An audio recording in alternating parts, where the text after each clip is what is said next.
Welcome to Classical Austin. I'm Diane Donovan, and on today's show, I will chat with one of the members of the Mnozil Brass.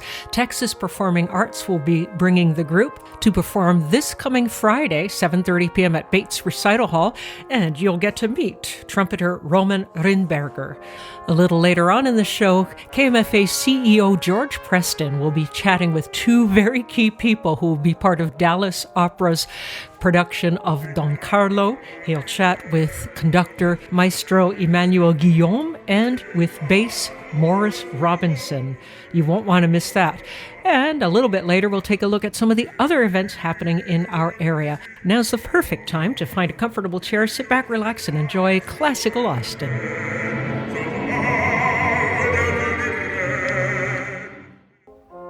This is Mnozil Brass.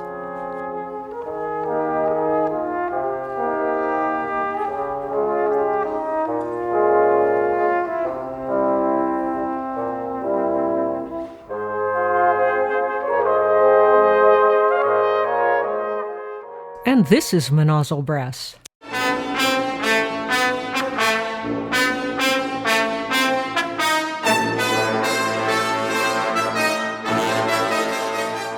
Texas Performing Arts will soon be bringing the Mnozil Brass to Austin for a performance on February 27th. That's Friday evening, Bates Recital Hall at 7:30 p.m. And a little bit about this group.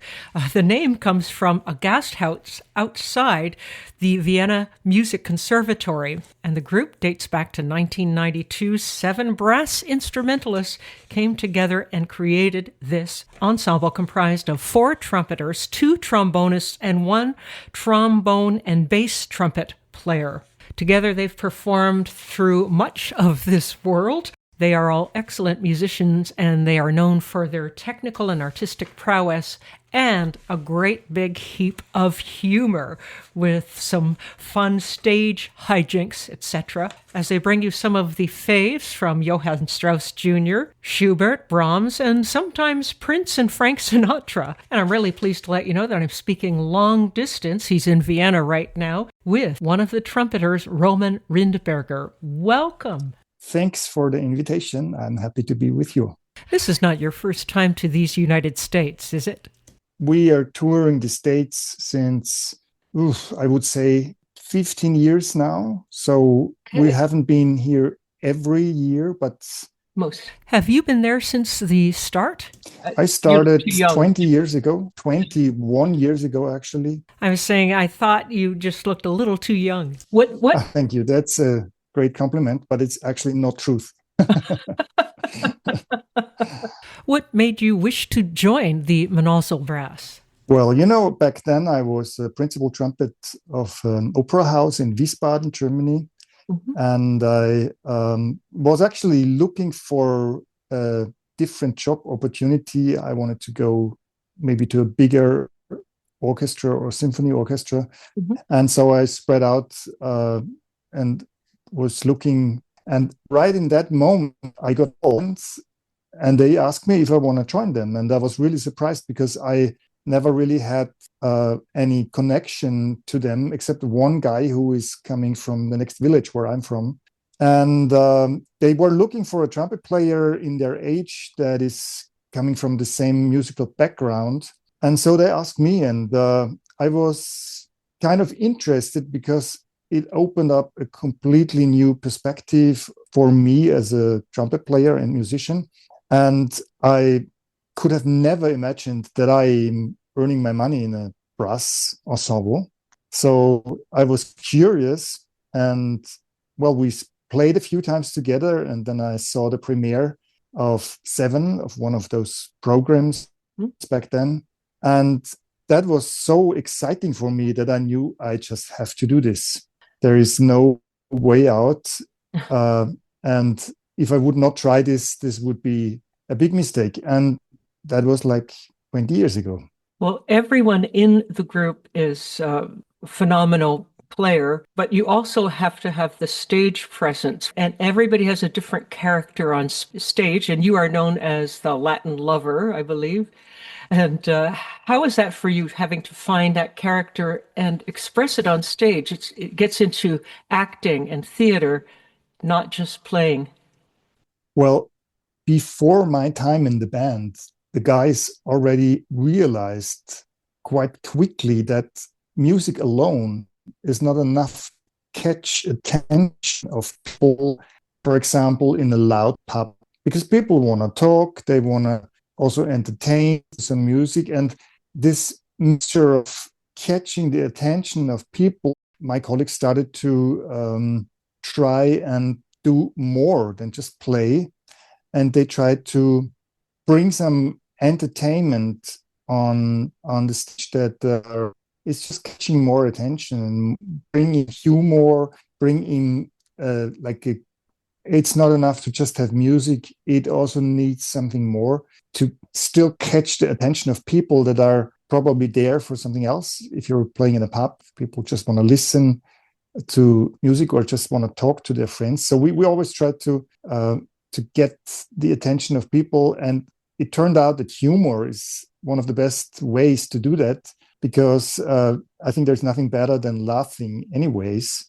And so it started more and more to be more entertaining, and then it started to be like a show. And then we started to play theater, and then we did an opera, we did a little opera. And it turned out over the last 30 years that we produced a lot of music shows in different kinds that worked very well.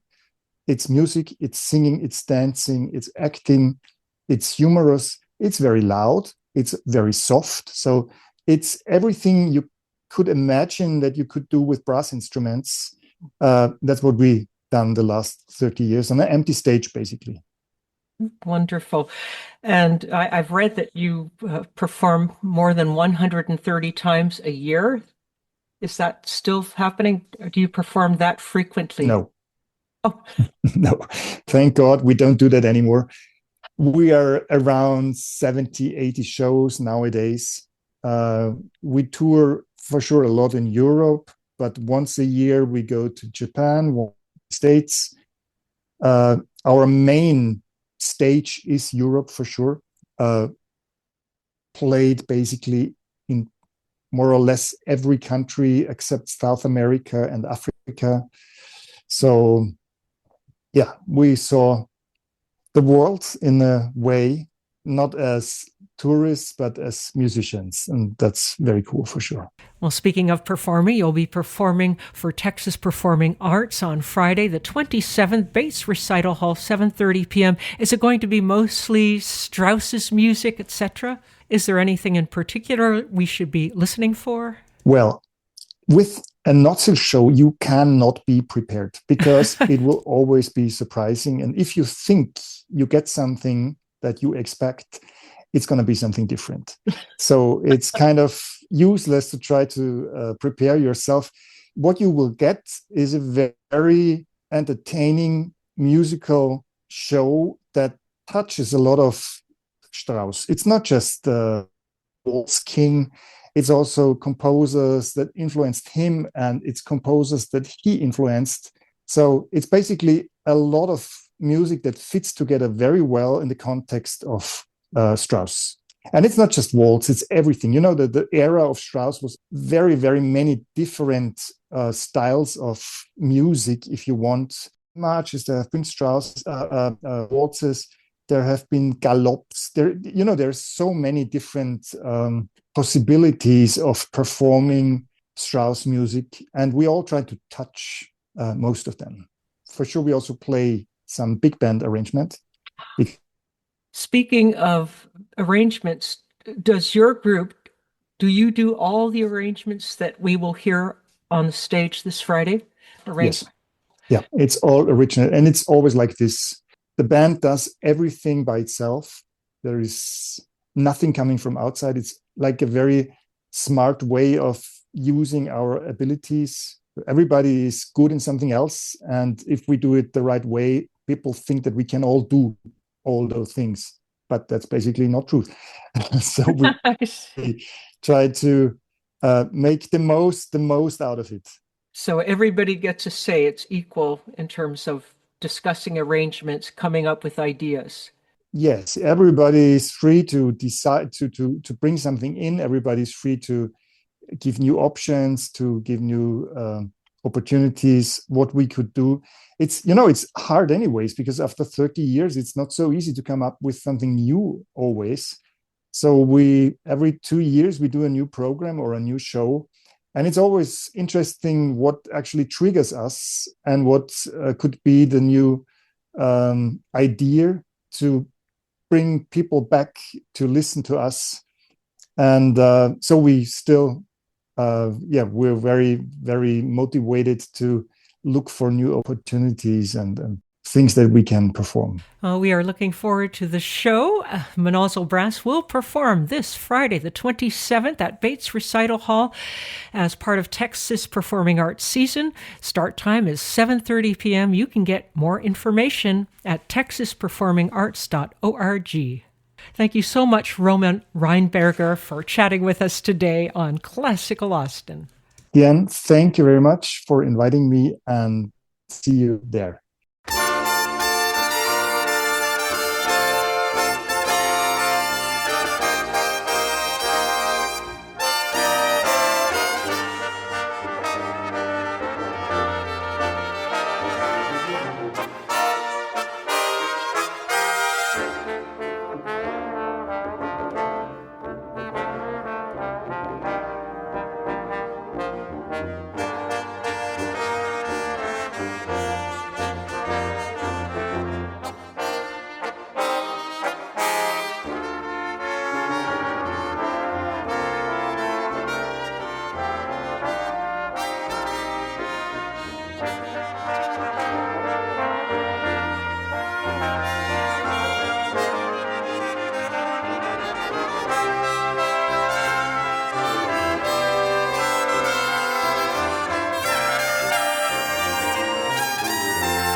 You never know what to expect when you hear the Mnozil Brass. They might be playing classical music, or that was MacArthur's Park, and that was from the album Yes. We'll listen to them perform something a little more traditional next, Gabriel Fauré's Pavane.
That was the Mnozil Brass performing their arrangement of Gabriel Fauré's beautiful Pavane. And just a reminder, their performance as part of Texas Performing Arts season will be taking place this Friday, the 27th, 7:30 p.m. at Bates Recital Hall. This show is Classical Austin. I'm Diane Donovan, and next I have a special segment by KMFA CEO George Preston.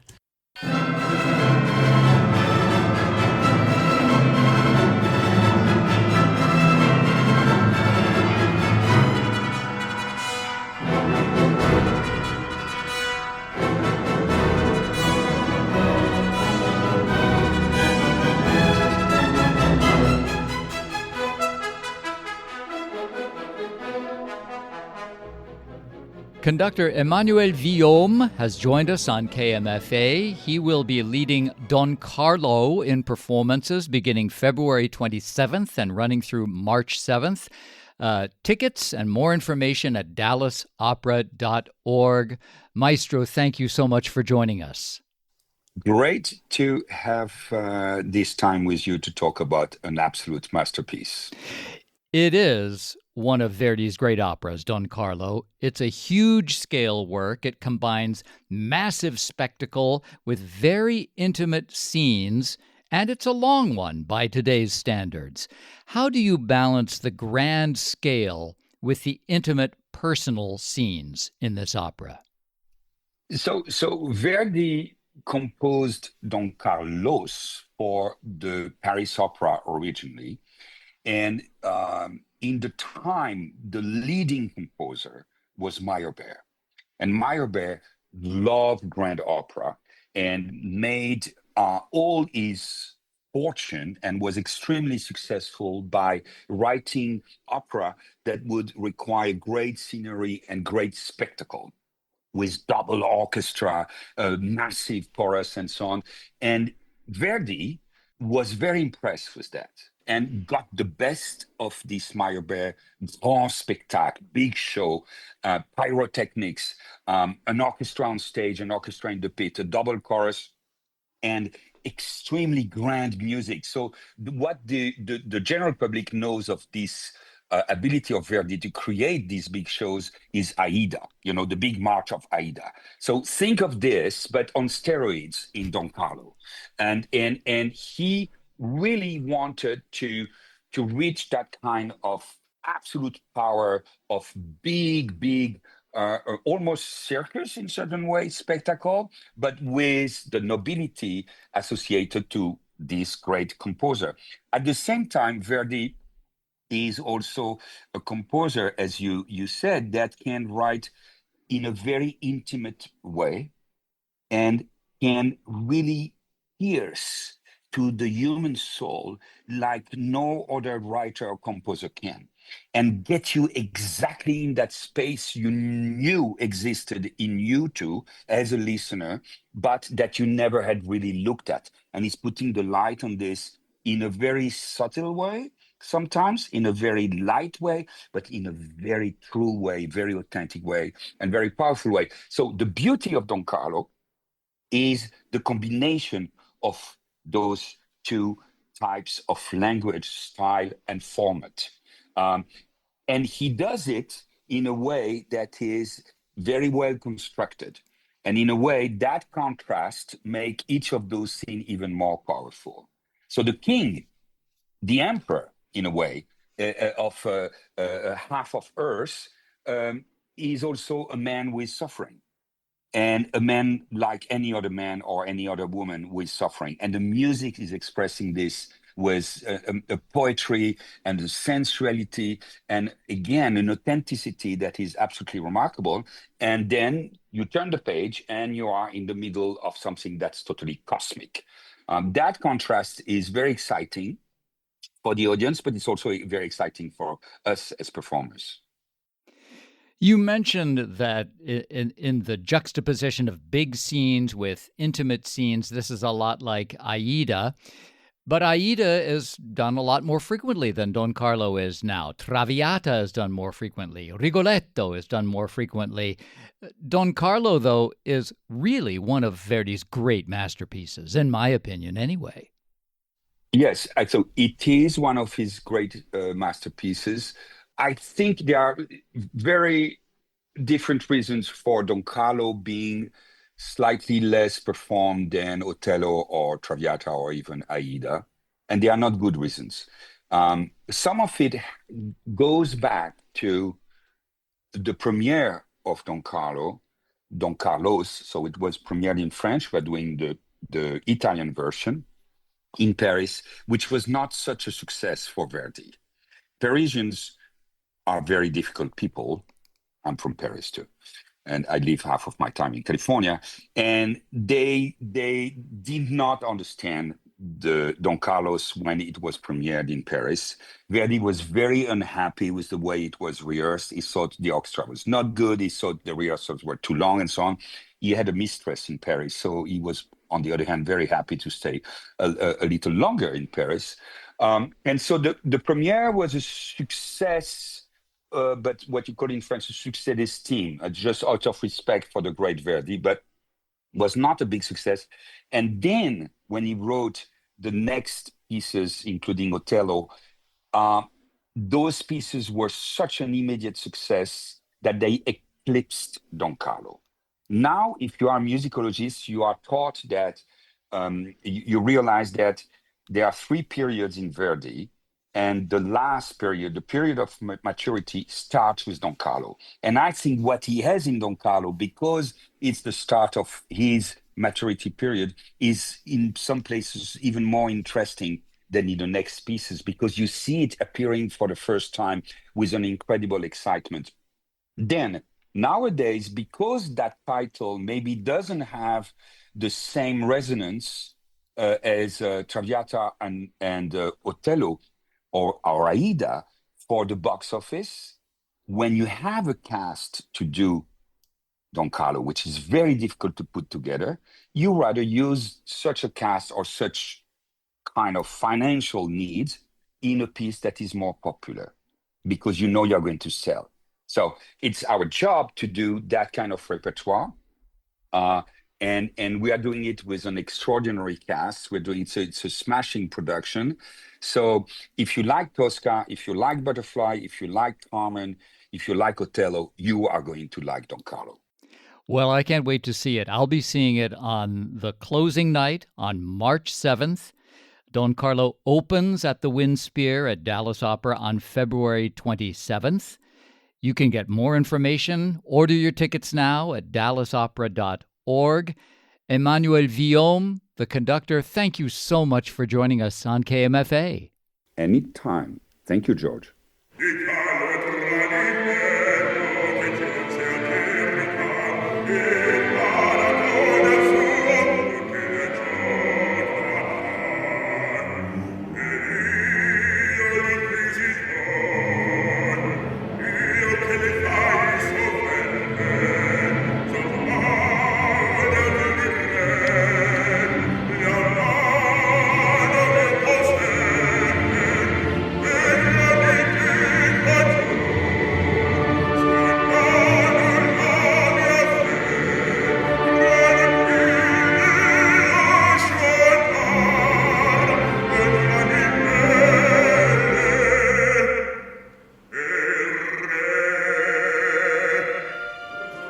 Bass Morris Robinson has joined us on KMFA. He is singing the Grand Inquisitor in the Dallas Opera's production of Don Carlo, February 27th through March 7th. Tickets and more information at dallasopera.org. Morris, it's so much fun to talk with you again. Hey, man, how are you? Glad to be here. Doing great. Now, when I saw the three basses that Dallas Opera has in this production of Don Carlo, you, Christian Van Horn, and Raymond Aceto, my brains pretty much fell out. So what's it like singing with these two guys? Well, Ray hasn't shown up yet, but I've known him for years, and I actually used to cover him at the Met, and we swapped off roles and stuff. Incredible artist, incredible singer, and I did not know that he was singing that role. So the moment I saw his voice, I was like, okay, it's me, Christian, and Ray. You can interchange either one of us in any role, and it'll be just as excellent, I believe, because these are all top level A house singers that have had huge international careers and are still going full speed. So the first thing I thought was, this is a killer cast. Yeah. I've never seen a cast assembled this great ever. And that's from New York City to San Fran to Chicago. This is like, just starting with those three along, we're blessed to have all of us here. So I'm excited about being here. Yeah. And I'm just going to throw out a suggestion. Forget three tenors. I think you and Christian and Ray should start a three basses franchise. Take that on the road. I think that you can't find three better voices to do it. So, and I speak partially, obviously, because I'm in the crowd. But yeah, man, these are top level singers. It's going to be great. Yeah. Now, the two of us have spoken on the air, on the record in New York and in Chicago, but Austin audiences may not know your story. You were an All-American football player playing for the Citadel. You got out of school. You were working successfully in corporate America. Your voice got discovered when you were, about 30 years old and working in Boston, and your career took off, and it's been going nonstop ever since. What lessons and disciplines do you bring from football and the business world to your singing work? Ironically, people always try to phantasmalize how different these worlds are. And in my mind, they're very much the same thing. I had a quote earlier this week where in football, discipline is of paramount importance, sacrifice, stick-to-itness, the ability to adapt on the fly. Your body is your instrument. All these things are very important as an athlete, and I just transfer those skills over to being exactly the same as a musician. I have to study, I have to sacrifice, I have to, if I'm in performance, I have to be able to adapt on the fly if something doesn't go as we rehearsed it. I have to be able to, walk out on the 50-yard line or walk out on the stage and perform right now. So those things really are transferable assets. From a business standpoint, I was in sales and marketing, and, what we're doing right now is an aspect of that, but also going out on stage and selling a character. I've never been the Pope, which is what Inquisitor basically is, but I've been in situations where I've had to show leadership and dominance. So those things have helped me along the way as far as selling characters and selling the storyline and trying to sell the vision of the composer and the director. So all these things are interwoven into making the product that we have today, which is my career, which I've been very blessed to have. But yeah, I think they're very interchangeable. Let's talk about this character, the Grand Inquisitor that you're playing in Don Carlo. He is, King Philip. He's pretty scary, but the Inquisitor is really scary. Verdi had, I believe, in a lot of his operas I've done, there's always this battle of church and state, know, and, this is just another one of those. If you think about Aida, Ramphis is the high priest, the king is the king, and Ramphis kind of gets his way by telling the king, look, what you got to do is this, that, and the other.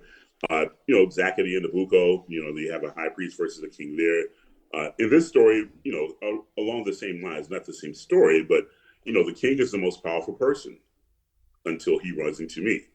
And it's interesting because not only is the libretto reflective of the hierarchy of the Inquisitor to the king, in the matter-of-fact way I approach certain discussions, but the music is written such that the Inquisitor outranks the king. We call it, in layman's terms, anything you sing, I can sing louder. Anything you sing, I can sing higher. There's a stair step. If you know this scene, and if you haven't been there and to hear this scene, you'll notice that the king starts here, and then the Inquisitor takes it up a level. Then the king goes here, and the Inquisitor takes it up a level.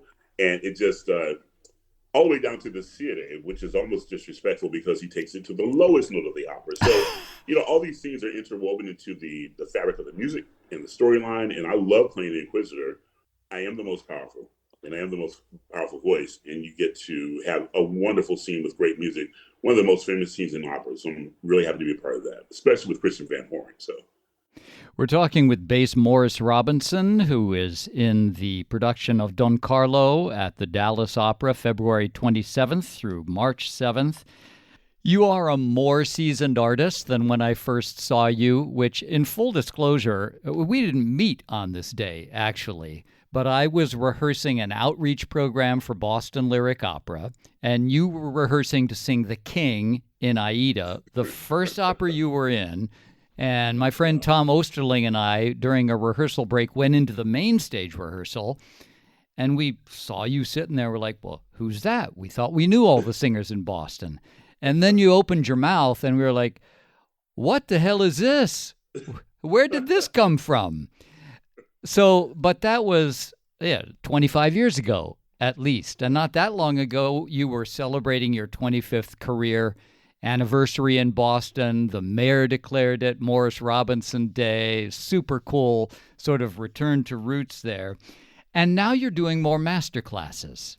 So you're bringing your knowledge and your experience to a younger generation. What are you trying to pass on to these younger artists? You know, I just left Georgia State University doing the same thing earlier this week. To me, you know, it's like the baseball, you know, opera has been very good to me. And I always think that to whom much is given, much is required. I love imparting knowledge on young kids. And I think that I have a more relatable approach because I came to the game later. I didn't take a traditional career path. And I feel like what I bring to them is just raw and authentic. My first aim always is to instantaneously give them something to make them better at that moment, but also to impart on them that anything is within your reach if you work really hard at it and try really hard at it. And, you know, everyone's not going to end up on stage, but everyone can contribute to this business in some way, shape, or form. But I just enjoy giving back to the youth. I enjoy this new life that I found on the operatic stage, and I enjoy sharing that with other people. So in no better place to reach people than either from the stage or in a classroom setting where you're actually talking to people, talking to young people, young minds, and helping them develop. So it's a really important part of my career at this point, and I'm enjoying every bit of it. Morris Robinson, so looking forward to seeing you as the Grand Inquisitor in Don Carlo at Dallas Opera. The production opens very soon on February 27th and runs through March 7th. I will be there on the 7th, the very last performance, so I will see you then, my friend. It'll be good by then, so yeah.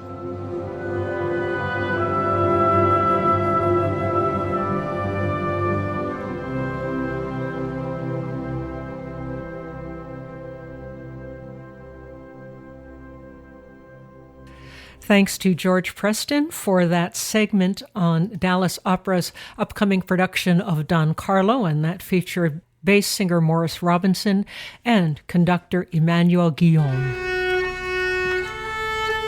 This show is Classical Austin. I'm Diane Donovan.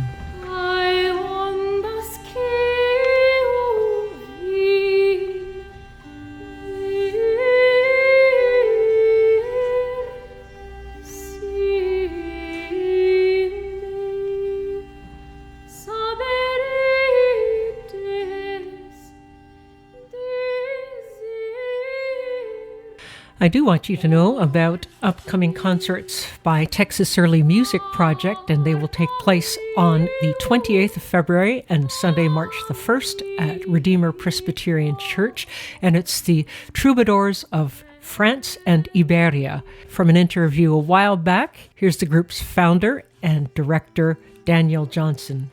We haven't done a troubadour concert since 2013. If you don't know what the troubadours are, I know you hear a troubadour a lot. Yeah. The Texas Troubadours, or Joe Ely and everybody, and you know, groups like that. But these are the troubadours from what is now South France.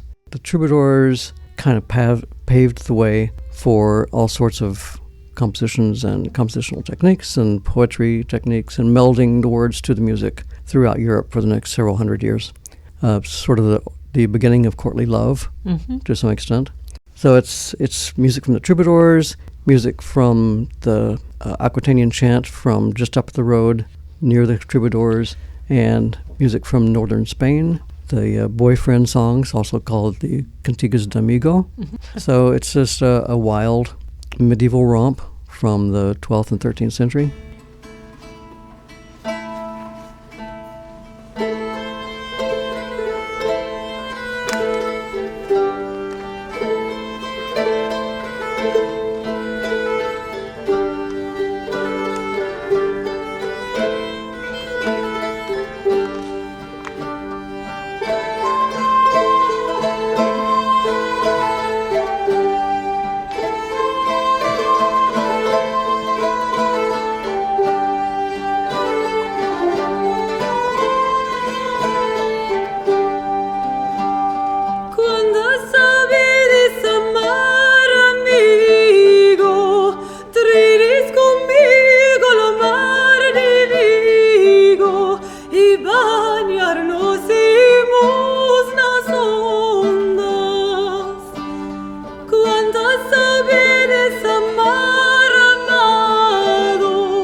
Tridis conmigo la mar de Vigo y veremos lo mio amigo y bañarnos hemos nas ondas. Tridis conmigo lo mal levado y veremos lo mio amado y bañarnos hemos nas ondas.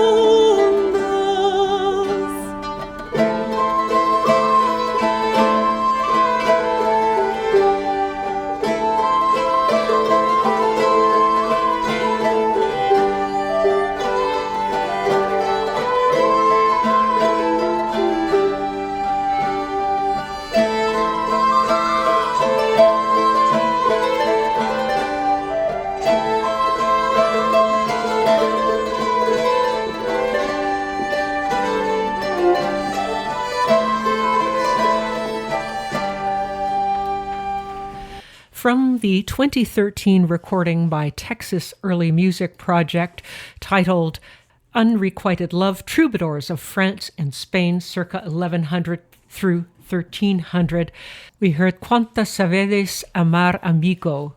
We heard the beautiful voice of Kayla Cardiff bring us that piece, and that was from the Martin Kodaks, which featured Siete Cantigas de Amigo, songs of a boyfriend, and it's written from the perspective of a woman who is searching the coastline for signs of her boyfriend, a fisherman or sailor, and he is long overdue.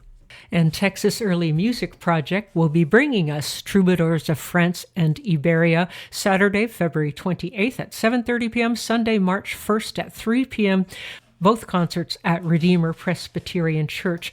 We'll listen to another selection next, In Reis Glorios, and this is about a watchman who's singing to his friend, "You better leave your lover before her jealous husband returns with the dawn."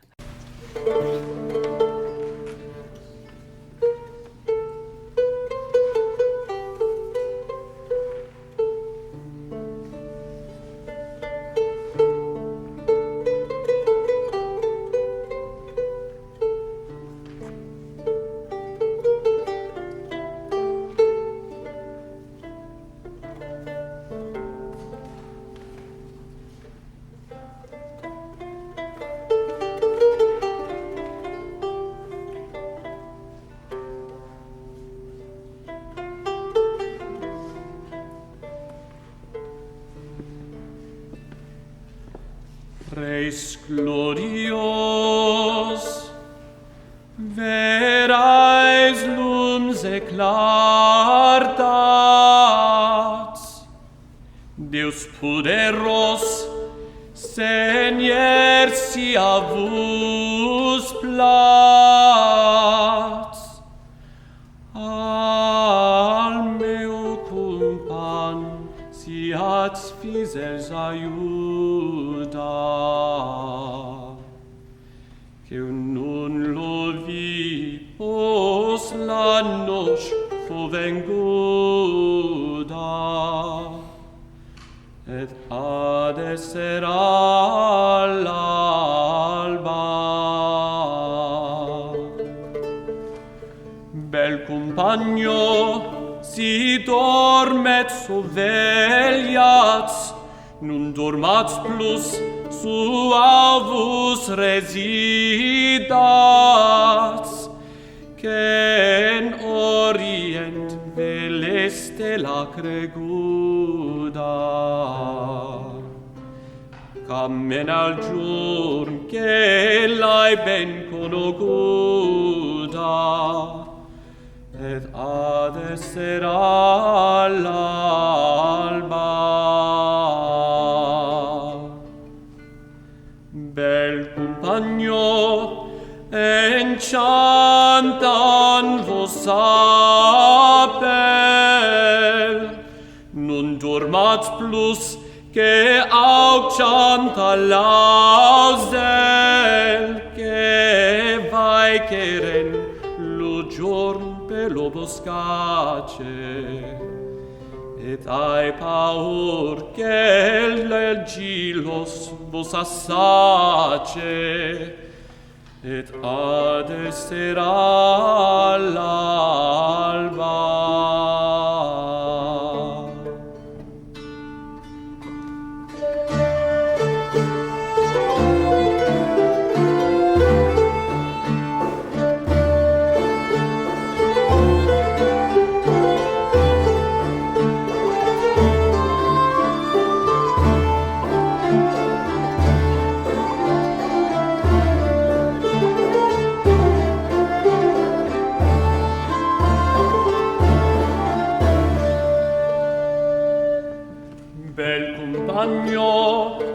Essetz al fenestrel, e regardatz las estelas del cel.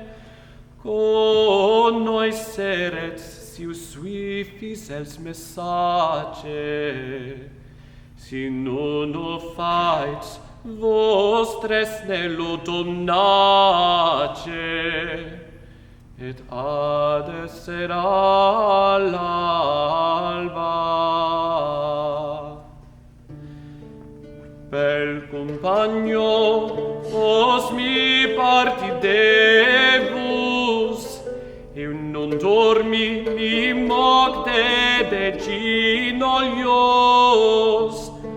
ans pregeu Deu, lo fil Santa Maria, queus mi rendes leal compagnia,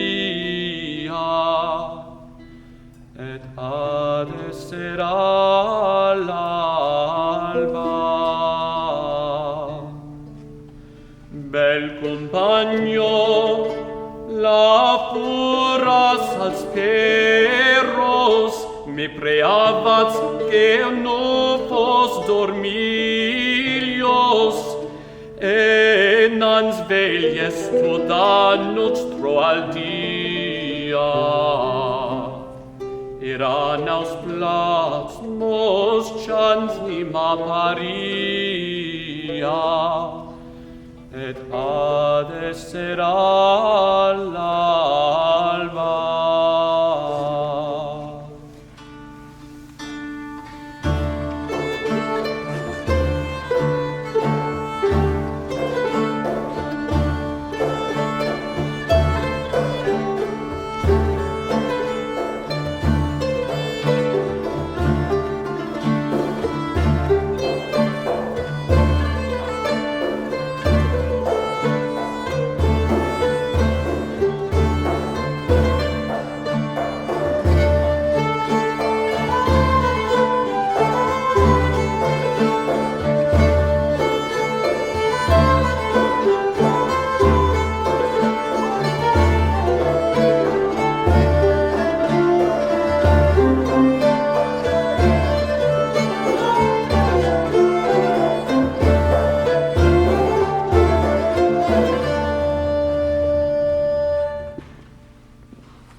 Salva ni giorn, car la gensur che angst nasce de maire, denk era bras, perché non presigare lo fulgilos ni l'alba.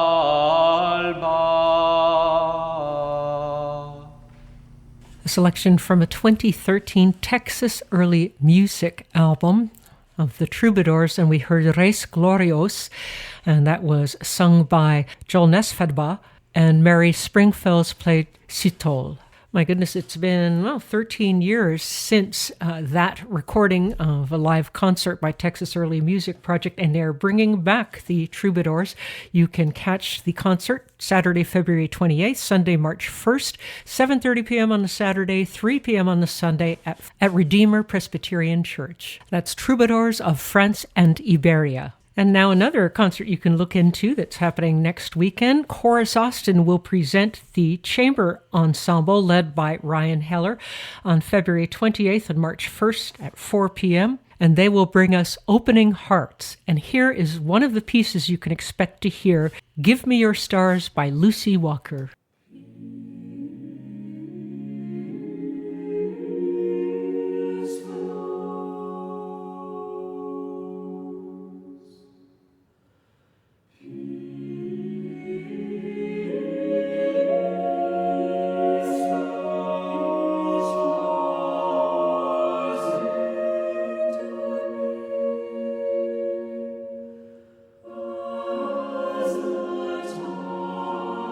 To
Voces 8 performed Give Me Your Stars, a piece by Lucy Walker.